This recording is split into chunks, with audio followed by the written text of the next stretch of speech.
Kaysa doon sa mga panahon na Yay! Nakakatakot. So, yan nga, no? Overshoot. Never ba?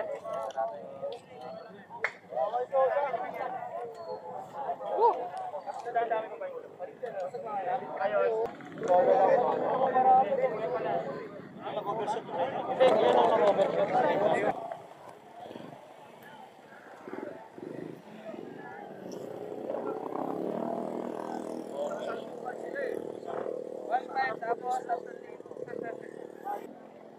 Head-on talaga siya.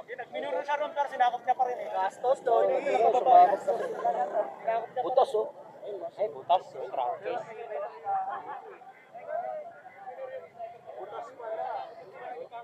Mama siguro. Oh, may tinamaan. Pero pwede pa, no? Pwede pa yan, ano? Ipa-machine shop. Machine shop na siya. Master. Papa-build up. Still epoxy, no? Oh. Yung sniper kasi tulin eh, kaya ayun, bingo. Oh, yan, hindi na natin papakita yung ano ha. Dapat bago ka pumasok ng kurbada, preno na. Oo, malaking gagastos. Kung kailan nasa kurbada ka na, saka overshoot talaga. Pagka hindi na kinaya ng preno, saka ano, target fixation na siya. Talagang dineresyo niya na. Kailangan na ito mga police report. Oo. Para sa part nila para pababa na ako. Eh, nandito. Isang pilit. Kinain nyo ba? Kinain ko na nga yung linya dito. Hindi na ako makabalik dito. Kaya tumalun ako. Nakasagad na ako ng preno eh. Tingnan mo, nawasak na nga yung ano ko. Kasi ito na sinalpo ko sa kanya eh. Pagbalik ko, sinalpo na. Bumaba na ako. Oo. Bakit na dito? Nakita yung isa, di ba? Yung mas unang-una, yun ang mas malapit sa akin. Iniwasan pa ako. Dahil alam niyang aabutin na yung NMAX. NMAX yung nauna eh. Ako mga hindi na kaya iwasan. Naka-full brake na ako. Sige na, nalang ako. Parang nakarepeated nga na rin. Tumalon ako eh. Kasi alam kong malanganin kasi yung NMAX na nasaunahan ko, naiwasan ako.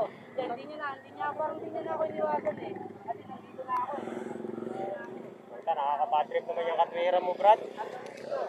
Tol, alam mo ba yung nangyari sa'yo? Overshoot ka. Alam ko. Hindi, ano mo, kahit something ng parte ng kalsada, lumagpas ka na. Huwag ka ng mga twira na kailangan pa niyang umiwas kasi nga nasa tamang linya siya.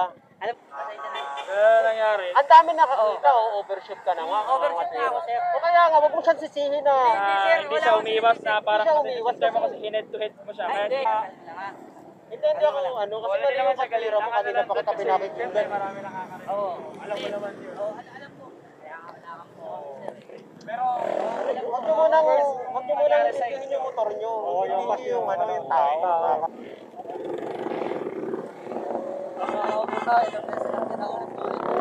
Sabi ko, hindi nakita mo. I-justify pa yung mali.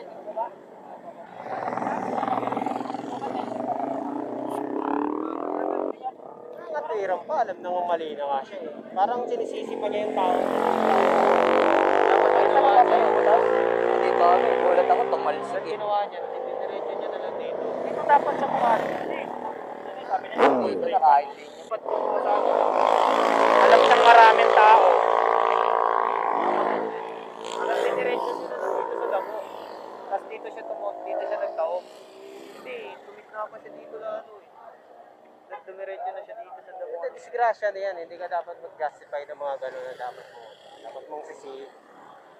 Disgrasya ka. Dapat inasikaso na lang niya muna yung na-disgrasya niya.